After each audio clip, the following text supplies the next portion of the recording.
everyone, the Curious Artist here. Welcome to my channel. Today's video is going to be about something that I mentioned in my very first video when I released the prompts for World Watercolor Month in July. It was for day 7th of July, which it was a word study. The word study, I used it for this one. I don't know if you guys have seen the video. I used it. I'm trying to get you a better view of it. You'll see it in a little bit in better view. It's a box. Yes, it's a cardboard box that I did. But the word was study. For me, that word meant I'm studying something, and I was studying the bead. And to be quite honest, the bead is something that I find, number one, relaxing. If I am thinking about something, I'm trying to figure out something, it helps me think. It's very entertaining. You can get lost in just doing the bead all day. And I'm gonna do it in different ways so you can see. This technique, I actually, like I said, I was always going to mention where I learned these things from. I learned it from two separate YouTubers. One of them is Lyron. I think it's Lyron Yankowski. He's a really great watercolorist as well. Uh, Man, he makes these beautiful paintings. He does lives. He's a great teacher as well. And the other one is from Oliver Pyle, a British watercolorist as well. He's also a YouTuber. Please look them up. They're great. And that sounded like Tony the Tiger. Great. Uh, but thanks to YouTube, I also learned this. And what this does, it helps you get beautiful, even washes without hard edges, unless you want them, of course. And you can keep going down a line. You can do it with different colors, blend them, or just stay on the same. I will show that to you. I'm going to be using two different size colors from two different brands, so you'll know. I'm using what I have as well, just to make sure that you know that it doesn't matter with this technique. It really does not matter what type of brush you use, unless you want one that holds a lot of water. I hope you all are doing great. I am. I've taken a while to do this video. Life stuff, things happen. So I'm a few days late making this video, but I hope to have it edited tonight and released tomorrow, which it's going to be August 18th.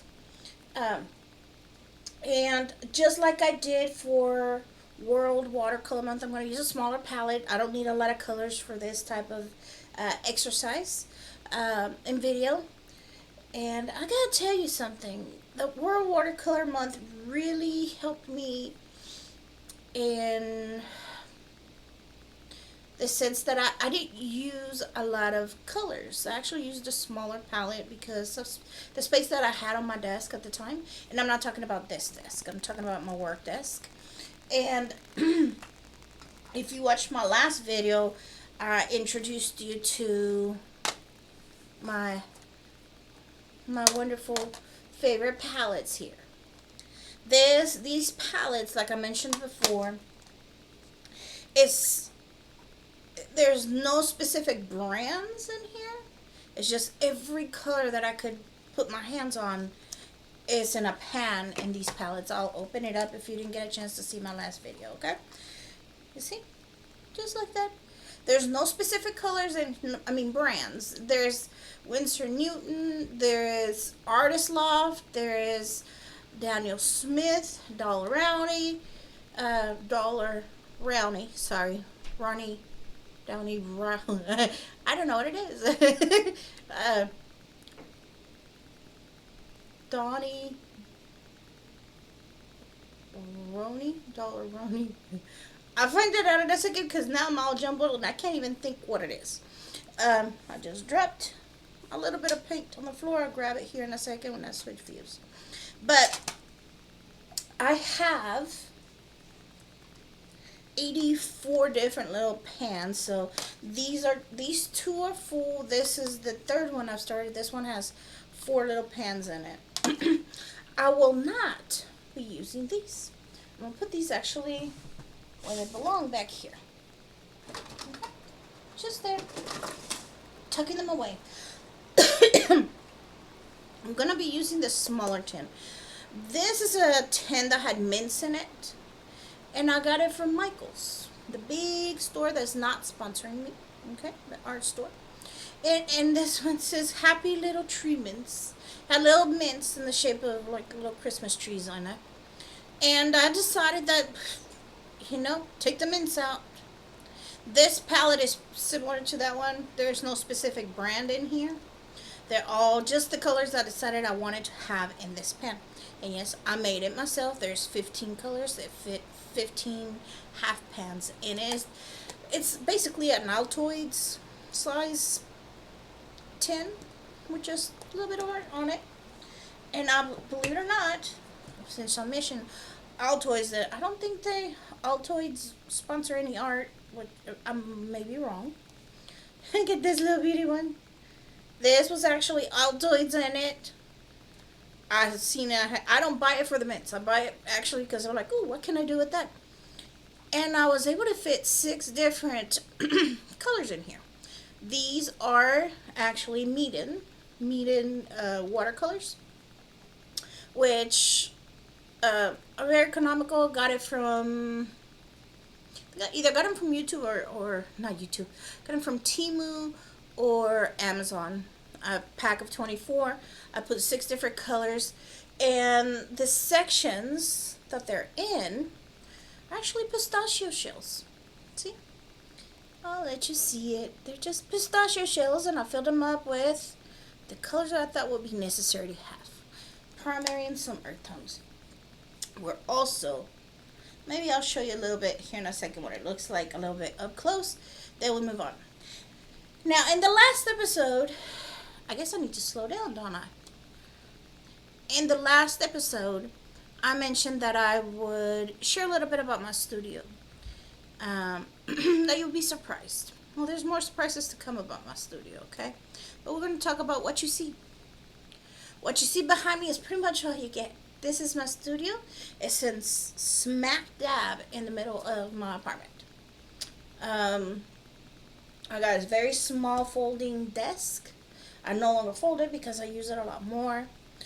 Back here, obviously, you see what I have. Brushes. I have paints. I have sketching. I have smaller acrylic squeeze bottles, which I also have some in a bookshelf. I also have a lot of other stuff in my bookshelf. Just arts and stuff. I got, you can see. I got brushes that little thing that holds all the brushes in the very back. I made myself. I just purchased these from Lex Create and Reuse. It's a store, as you can see, it has a little orange dot on it. That tells you how much you pay for it. And it's,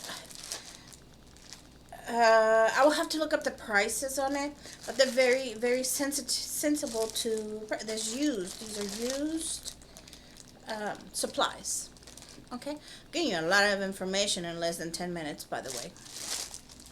I love to shop there first before I go anywhere, before I go online and shop, because number one, if I'm correct, this means that this bag of paint, okay, is, I believe, from $1 to $3 for the whole thing, and you pay what you want for it, between $1 and $3.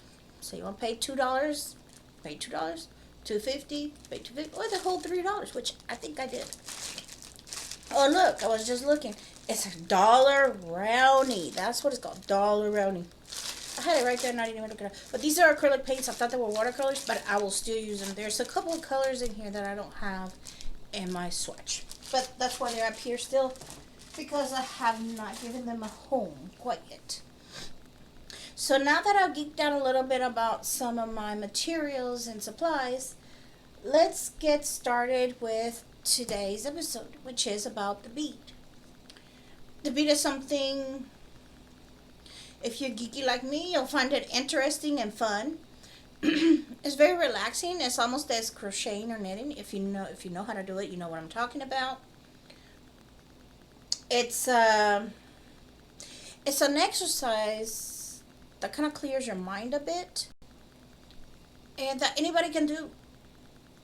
Adults and children, boys, girls, whatever, they can do it. My boyfriend could do it, but he wouldn't have any interest in it, by the way. So let's get started. Let me reset over here, and I'll see you in one, two, three. All right, like I said, I'm back. Okay. Said I will show you my little tin. Has six little, has pistachio shells in it. It's a very small tin. And this one has medium colors. Oh, except for this one, because this color didn't come in that set of 24, the raw sienna. So I put all brownie in there. Look at that. They're little pistachio shells. I know it looks a little bit blurry. I don't know how to adjust that camera's blurriness on that. But yeah, that's pistachio shells. And this is Meeden watercolors. So yeah, I try to find different ways to make little pants. Right now I where is it? I try to come up with different ways of making pans. And this, if I wanted a bigger pan than a full size, I'd say, why not one of these bottle caps that are huge? But also, I haven't done it yet. I have many of them. But I haven't done it yet because I don't have a container or a palette, or I've not decided yet how I'm going to arrange them, what colors will go in it. So, but right now I've got these. I've been collecting them. I hate throwing away stuff that I'm like, man, this could be useful. So I'm putting that away. Let's get started. Before we get going on this, I'll show you one of my biggest hacks.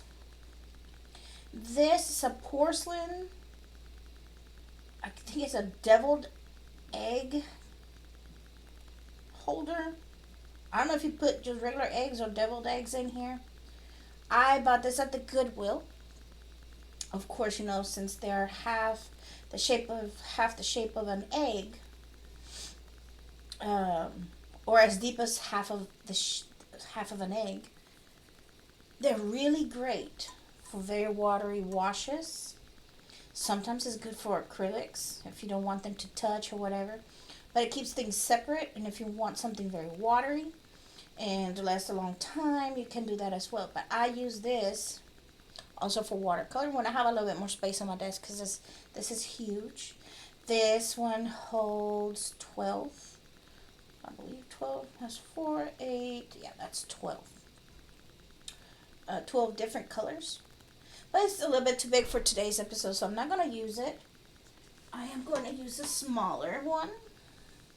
Just a smaller porcelain. As your ASMR dose for today. Okay. And we're going to use my smaller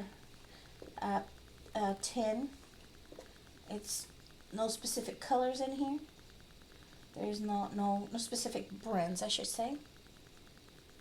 I do have them swatched on the top, so I know what colors they are. So we're going to put this aside over here. And I'll let you know as we go what we're going to be doing. I'm going to be using different brushes just for kicks, so you know that this one's a little bit messed up here. I'll use the scissors here in a second. So it doesn't matter the brand. It's all about how comfortable you are, what type of materials you like to use. These are my Royal Lang nickel, a size 4 and I think a size 6 if I'm correct. Yes, I prepared for this video a few days ago, so I had to refresh my memory a bit. And the same sizes from the Winsor Newton Cotton, the 200 series, number 4 round, and number 6 round brush, okay? So as I mentioned before, this is the study of the bead. I don't know why this is so blurry. I have a hard time making out. I don't know how to adjust it. Um, but let's see if I can figure out something here. You guys are learning with me as I learn this. Oh, look how nice and bright that is. I just turned up the brightness on it. Now both of us can see better. Okay. Alright, so now this brightness still doesn't fix the blurriness of it. Right there it says study. That's the word or the prompt for the month of July, World Watercolor Month. The 7th of July. And I did the bead, which we're going to do today in different ways. And I'm going to put this aside because I guess I just want to point it out. See how even these are. Some of these things are purposely done so I can give some kind of dimension to it. But it's a pretty even wash, okay? I will put this on the side where we won't be using it for a minute. And now it's a matter of just preparing our colors. And these colors, honestly, you make them as watery or as thick as you want, but the waterier it is, of course, the more color you can put in it, but the waterier it is, the better. So here, I didn't want to put this on top of my paper. We're just going to do what I do best. Cheat. So I'm just going to fill all of the wells with water. Not fill them up, but put water in all of them. Just for whatever color I decide to pick at the time. And a center. I don't know if I'll be using every one of these wells, but they're there. Okay. And I'm gonna mix them up, and just so I don't make a huge mess. I don't do this because I'm really terrible sometimes. So I'm just gonna use my biggest brush because I'm recording it, and I'm just gonna use my biggest brush just to mix. And with this, the cool thing is you don't have to go back and forth to your clean water, which mine is the rinse well I use all the time. Not sponsored again for clean water. I showed it to you guys before. Let's see, in the middle. I'm not going to use the middle yet. I think I want to go with a beautiful, let's do Silurian blue. I love this color as well. See, here we are. I guess I was covering it, right? Because that's what I do best, is not do things right. Here we go. I could have mixed these colors before starting, but what's the fun in that? Let's see. Okay, I guess this is a good thing to get to know each other. In the comments, if you feel like you need to leave me a message, if you have a recommendation, if you've done this exercise before, tell me how you feel when you do it. I believe it's just very therapeutic. If you do, what do you use it for? I use it mostly for things that have corners or that I know have an edge, and the wash has to be very even. That's most of the time how I use it. Obviously I used it for the box. That's a perfect example. And you can change the colors if you need to. You just need to make sure that it's dry. You see how I'm going back and forth to my palette, to my paint, directly to my mixing palette. I don't go into the clean water because I don't need to. And for me, that's gonna be, it's gonna look very light because it's very watery. But I think that's great.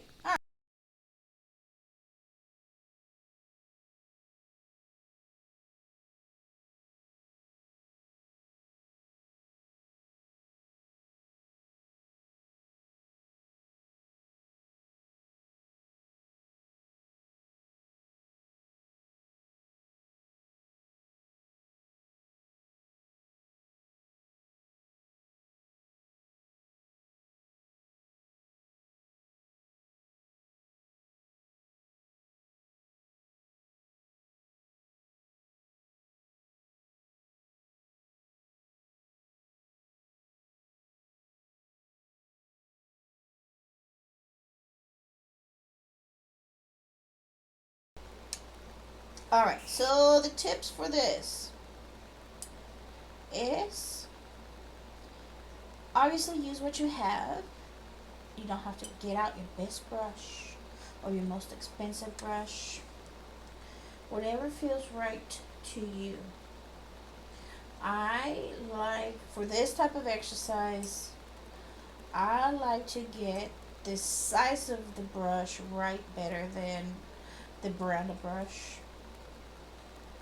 because the bead doesn't require a huge brush unless you want a brush that holds a lot of liquid, a lot of water in it, so it can hold a lot of paint and you can continue with that bead. The bead exercise is a wet on dry exercise. We're not pre-wetting our paper. We're not doing that, remember, because it's a bead. We want to keep the bead alive and want to keep it from running off. Alright, now we got our colors mixed here.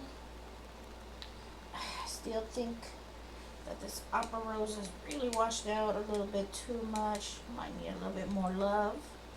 Let's just add a little bit more color. Just because. Alright, I can do it if I want to. I'm going to put these up here, put them away. Alright, so we got our Cerulean Blue, Opera Rose, Viridian Green, Mauve, Ultramarine Blue, Yellow, and Brown. Alright, and I'm just rinsing out my brush, putting it aside, and let's get started. Let's say with the number, well, let's start with this one. This is my Winsor Newton, my Cotton 200 series rounds. Okay.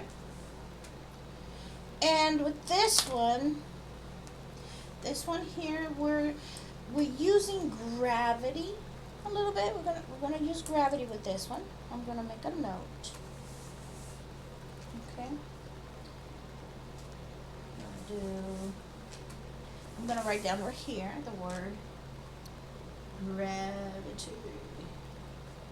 Because gravity is important when you're on watercolors. Not all your watercolors are going to be done flat on the table. Sometimes you need gravity to help the paint run or do different effects and things like that.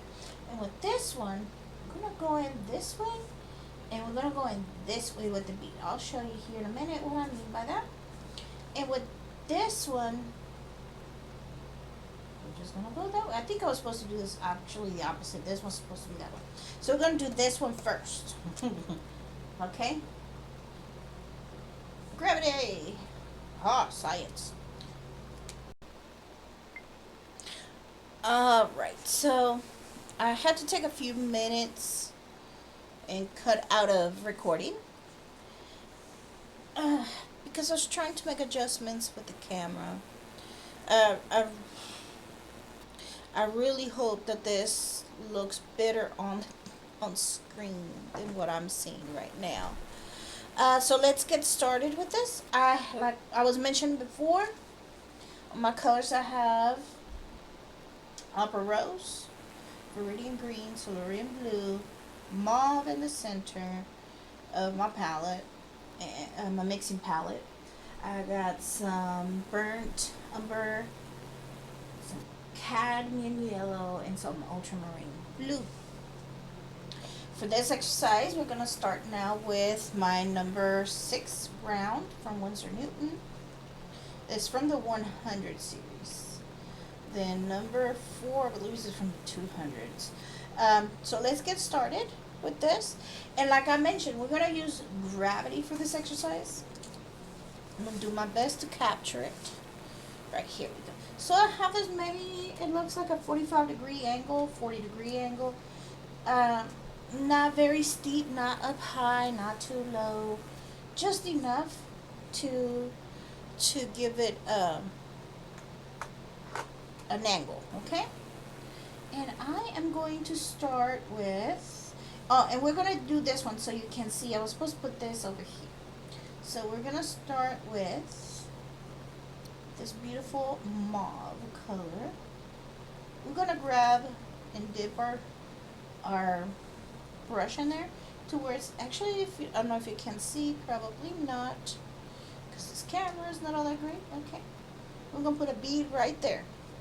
And the bead, what it does, it just moves the bead over. That's what you're going to do with this, okay?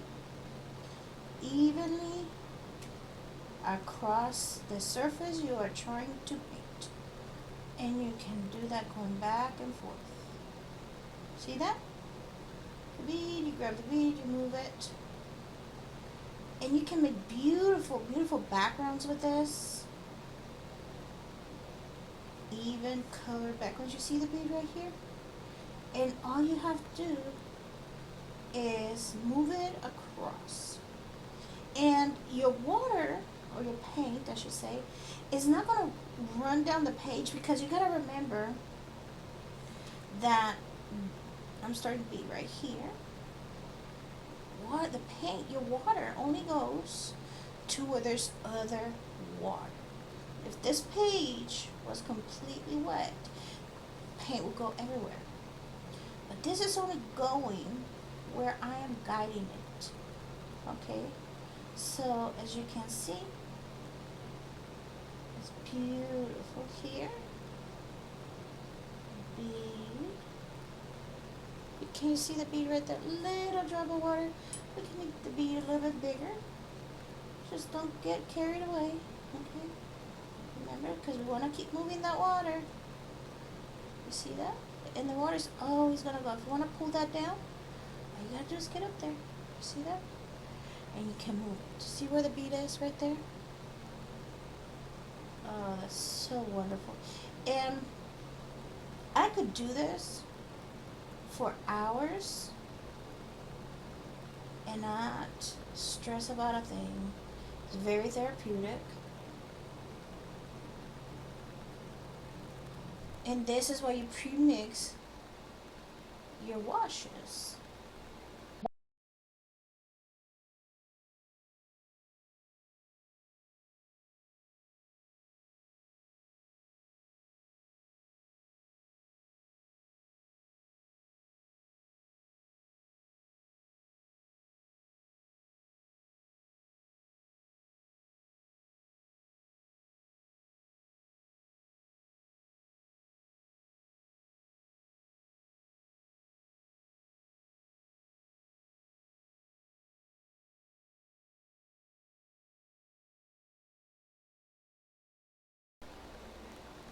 And there you have it. We filled up this entire area with the bead. Now we can eliminate that part of the bead so it can be even more even, because gravity is going to keep pulling the paint down a bit. And just get rid of the excess. See? What a beautiful wash that was. I'm going to let that one dry a bit. And we'll come back to this one. Okay? Okay, we're back now. We're going to start on this side. We're going to go gravity on both sides to meet in the middle. We're going to use different colors so you can see what they do.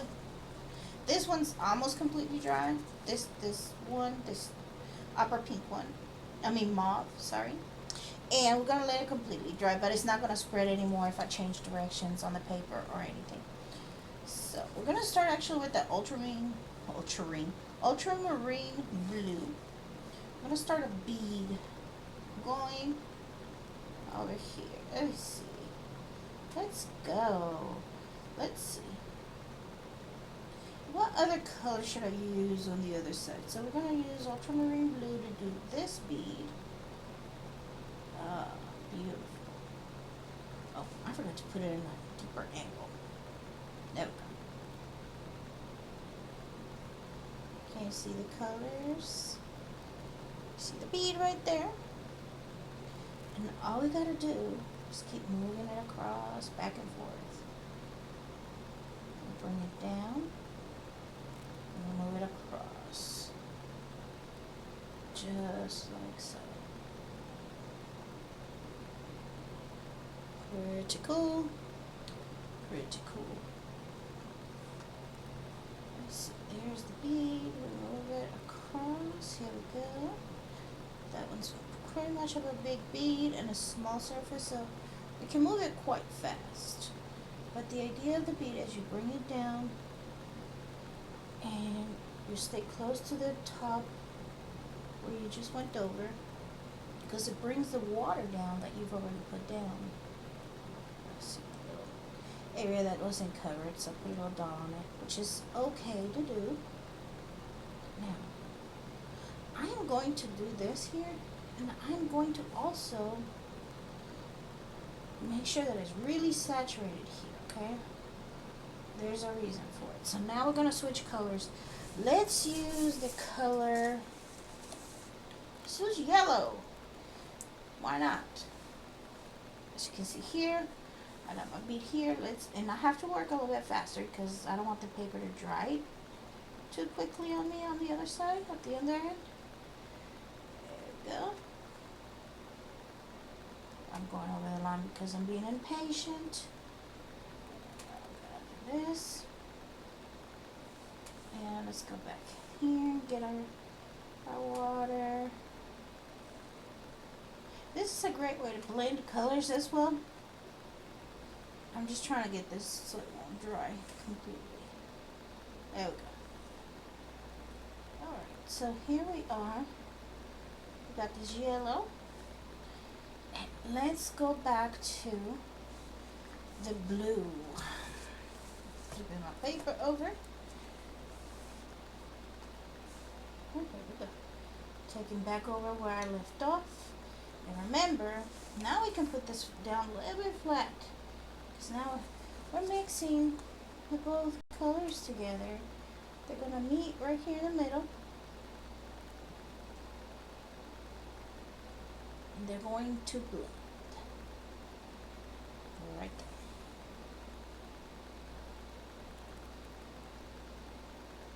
there. Yay. Makes an ambience green. Look at that. And there's no harsh line in the middle. They meet right in the middle. There's no harsh line. Now we did that with our number 6, the Winsor Newton number 6. We're going to switch over because this is a smaller surface. Do I want to do this one or do I want to do this one? No, I think we'll go to this one because we already went with this. So I made an executive decision. And this one, I think I'm just going to go all the way around my palette in different colors. And we're going to be changing directions. So we're going to start up here. We're going to go around, go back, and go back that way. And this is to demonstrate that you can turn corners doing this without any problems. Look how beautiful. That's becoming like an ombre type of color. And I can make it go even faster or lower depending on how much of an angle I want it to be. But I did that on purpose so it could evenly spread out, okay? Now, if you notice here, this happened because I had too much water on my brush. I didn't have the same amount on the brush that I had on the other ones, and I just let it sit there, and it's perfectly fine.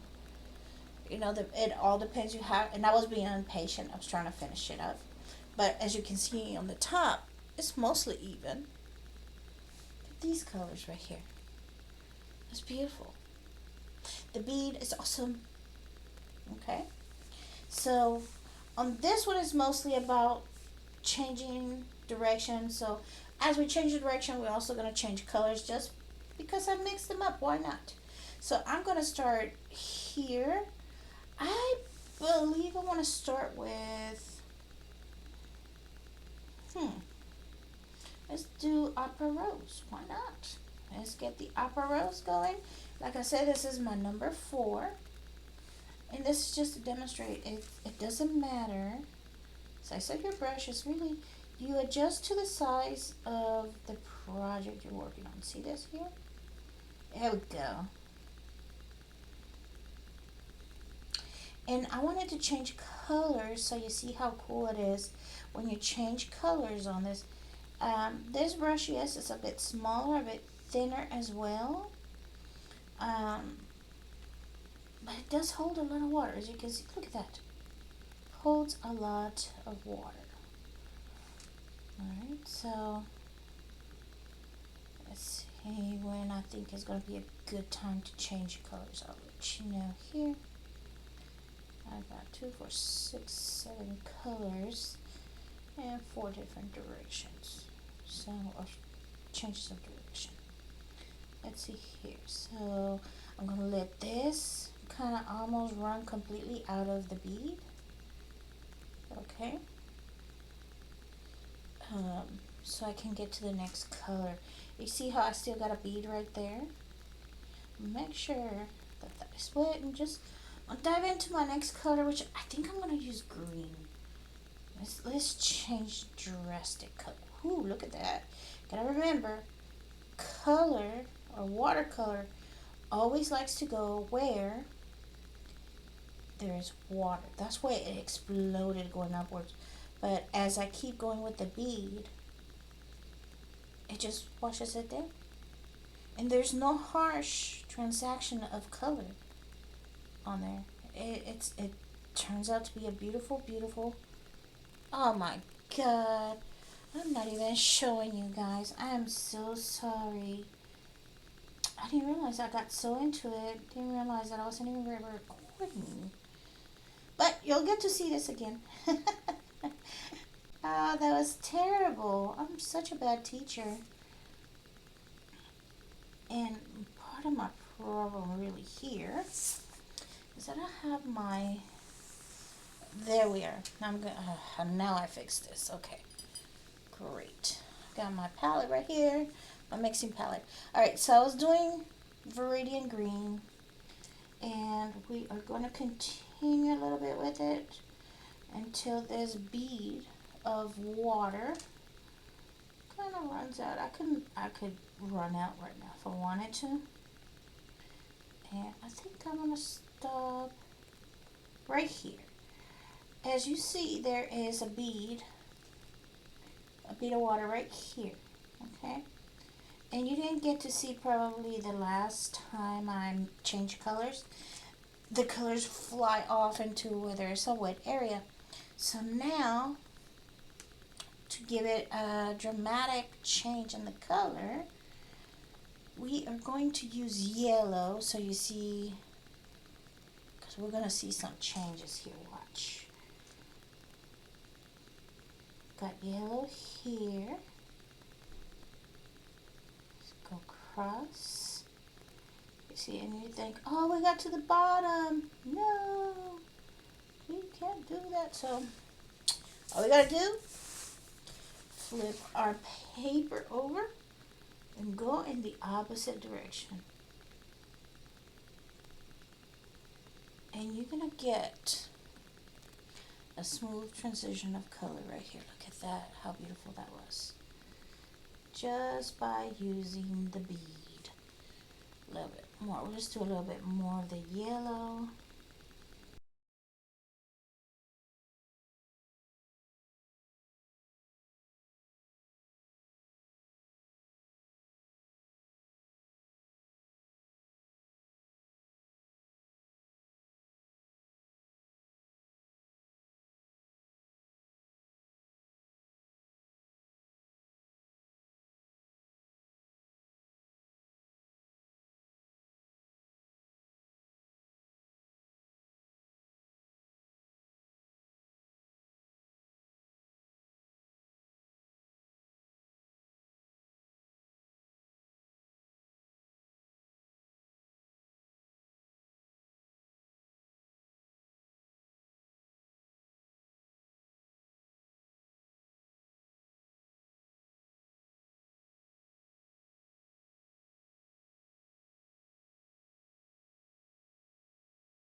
take out some of that excess at the very bottom.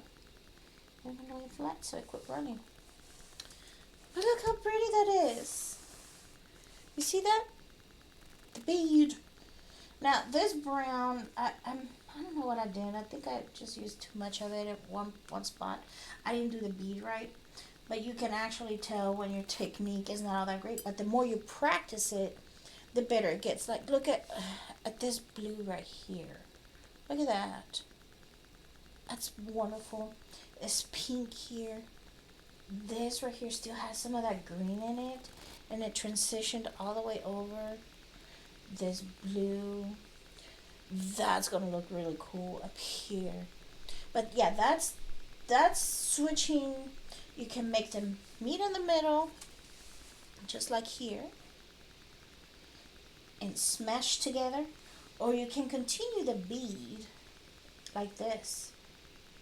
And the way I like to do it, sometimes I do it in one of these and I just continue. I finish up one wash, run out of it, I change the color of the other wash that I have. And the transition of color is so beautiful.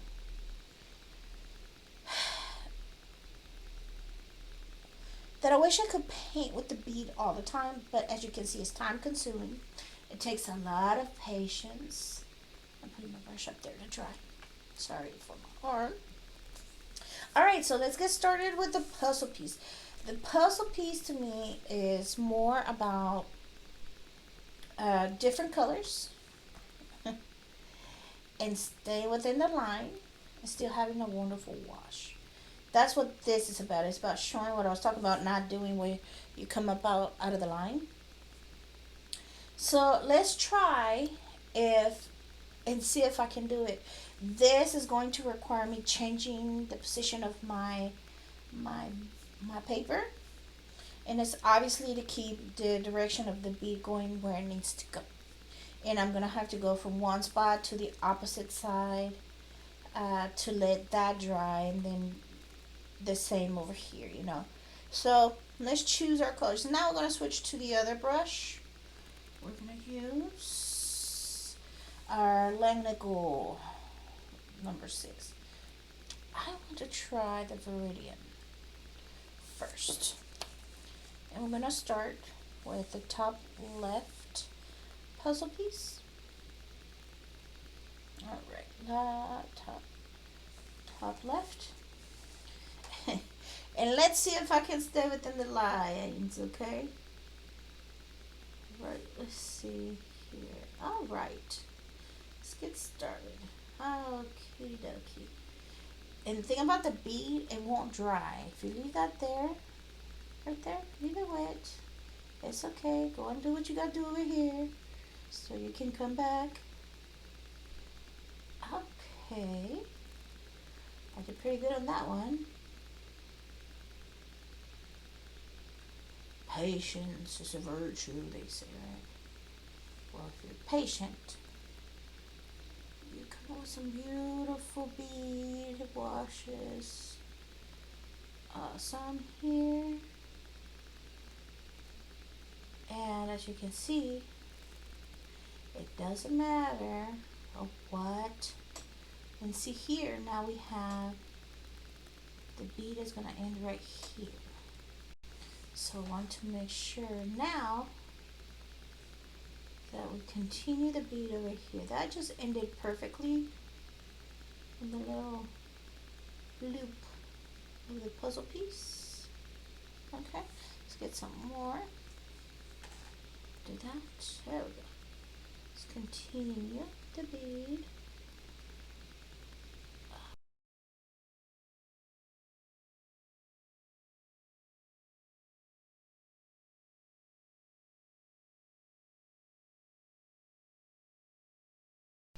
But we follow that bead all the way down. And as you see, the bead is at the bottom. We're going to soak it up a little bit with a damp brush. To do that, you just dry your brush. You pat it dry. You take out the water out of your brush. And then you just go back in and grab it a little bit. And don't scrub the paper. Just touch it with the tip of your brush. and it soaks up all the water, the excess water. Um, I believe that's called like a hummingbird technique or something like that, where you barely touch it and it soaks up all the liquid. Now that we've done that on that side, because we don't want to go on these edges and then it's gonna pull the color if I start on this one. Same over here. I'm gonna get over here and I'm gonna end up pulling all this color that's damp. And what that will do, one of two things, depending on what stage of the drying it is. If it's too wet still, the colors will blend together like it did over here or here. If not, if it's in a very damp stage and it gets really wet water, it's gonna get these things that they call cauliflowers. Okay, and unless you're really wanting to get that effect, just don't do it because it don't look cute. So we're gonna flip the paper around right here, and I'm gonna do the opposite, the catty corner side, to give that enough time to dry. I'm hoping that by the time I get down here, that this will be somewhat dry, but then again, we're just meeting right there in the middle, in the center. Okay? It's going to be tricky after that because then I got to decide, do I want to do this one or that one? Which, more than likely, I want to do that one because I will have to start on the top. Okay, and do this one last. So, we're using, again, the same one, the number 6 lamb nickel. And I think for this one, I want to use the color, let's do yellow. Why not? I like yellow. That's my middle daughter's, my second daughter's favorite color. When she was little. Really, she used to say Lelo instead of yellow. Yellow. My children were little. I don't know why I'm telling this story. I guess what they call yellow triggered this memory. But my children were small. All three of my daughters are 2 years apart. I have a son.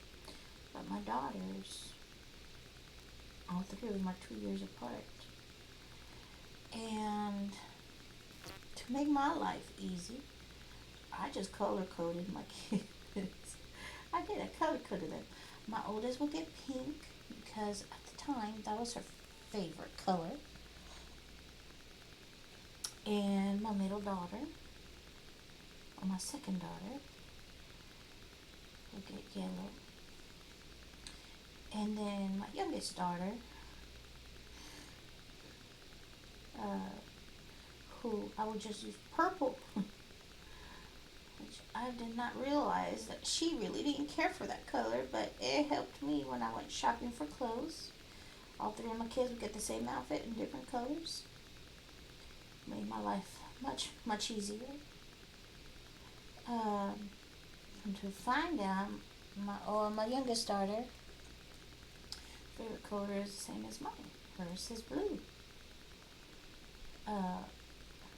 This all this time, I did not know what her color was up until she was maybe 12 years old. 12, 13, maybe. Which is interesting because she used to tell me everything up until that point, how teens and tweens are. And then I come to find out that my oldest daughter's favorite color was not yellow. I mean, not pink. At all. Anymore, anyhow. Because as a small child, she loved everything girly.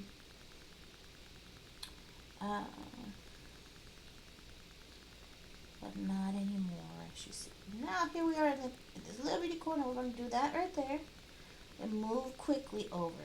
Because that is probably dry. And as you can see, it did not spread. But this is a great way to have different colors in the same area without them mixing or disrupting your washes on the other side. You see that? So it's not always, the bead is not always used. Here we go again. The bead is way down here.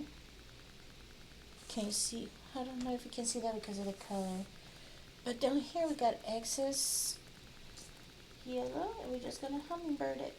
Just the tip of the brush. I'm gonna dry it a bit right here on the paper. I mean on my rag, and pick up the excess water. There it is. I'll rinse my brush out. I'm gonna let that dry a little bit. Let's see. What color should we use up here? Since we got a beautiful green, we got a beautiful yellow. See, they look awesome on paper. Why don't we try, I say we try this brown, and over here we're gonna try this ultramarine blue. Yes, we're gonna try the burnt umber right here. And let's see, that's still damp, but we can still work with it. Should be okay, because I see the paper still undulated. This is dry. That might be dry by the time we get to it. Okay, so we're dipping into the burnt umber here that we made, and we'll start on the edge here. Well, we gotta pull it this way. There we go. Beautiful, beautiful, beautiful, beautiful.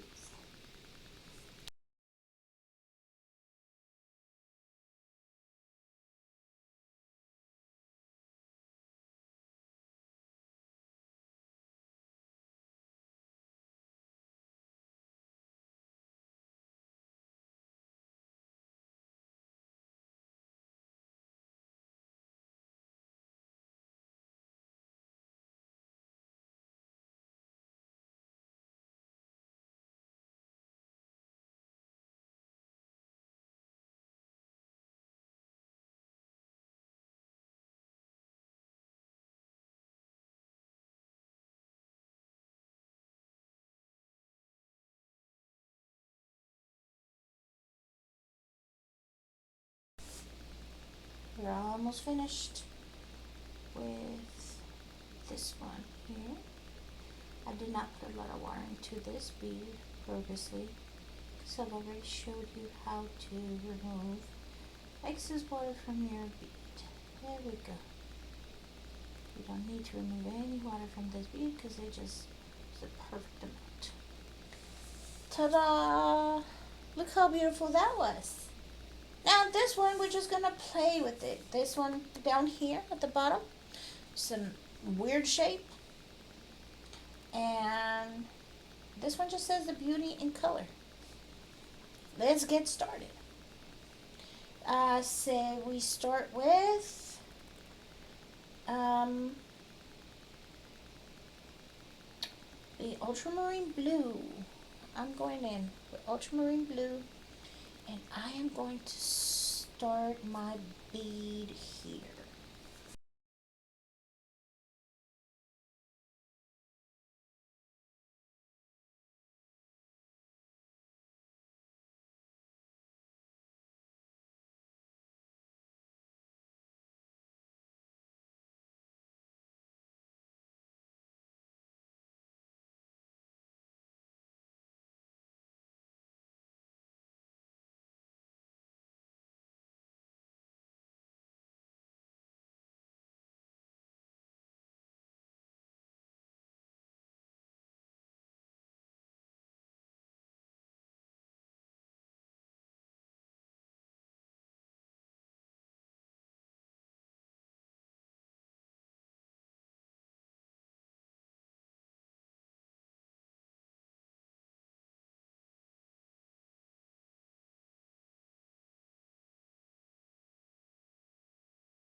cool.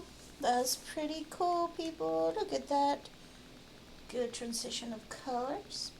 Now there's a brush I didn't use, which is the number 4.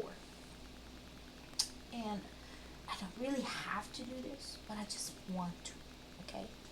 Uh, if I wanted to get too crazy, I could go in and fill in now the outside of it. Why not? You know, I could do that.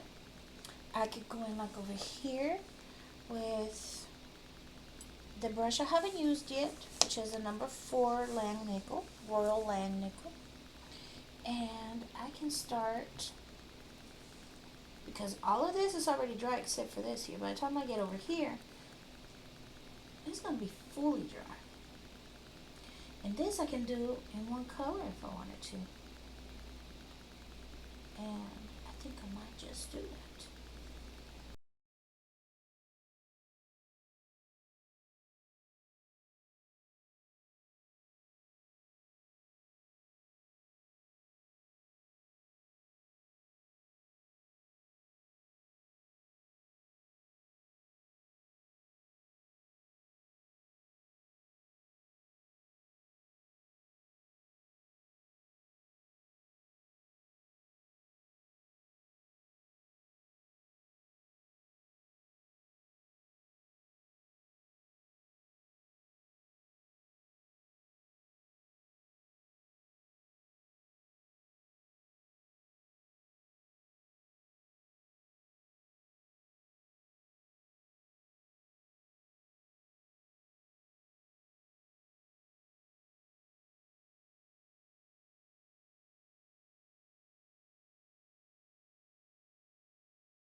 Okay, well, I could finish up this, which I probably will once I stop recording. But as you can see here, I did here in this section what I did over here.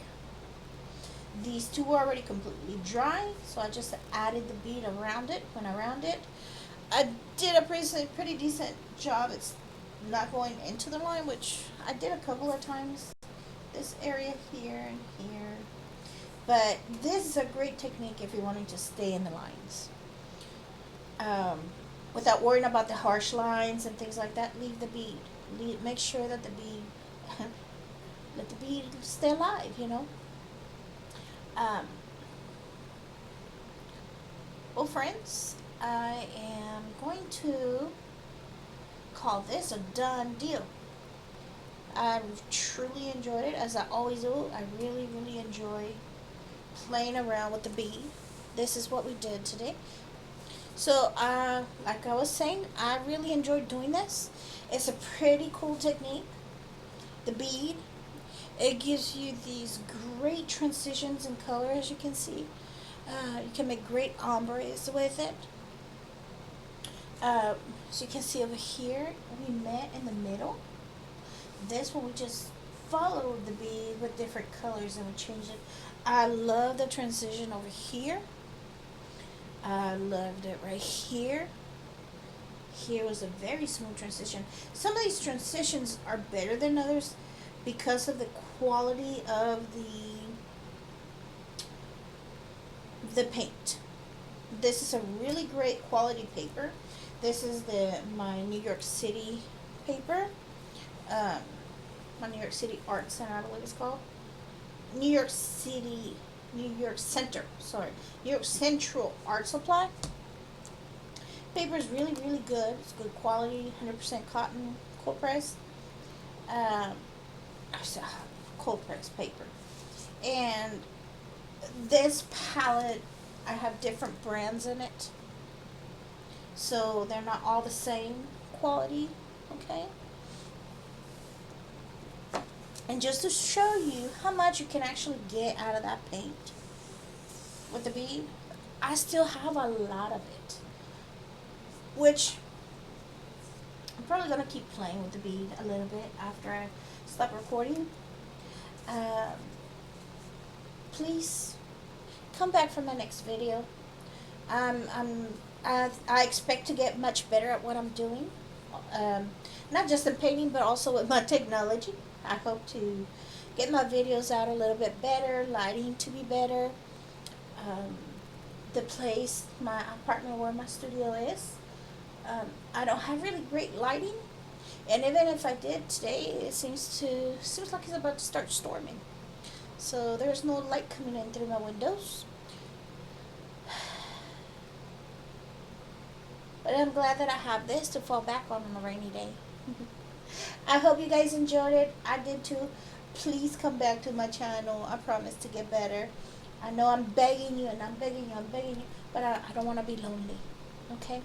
Um, please come back. Give it a like, share, subscribe if you liked it. And if there's something out there you would like for me to show you how to do or to practice, something that you don't know how to do or something you know how to do you want me to learn, I am very, very happy to learn it. So, toodaloo. We'll see each other later.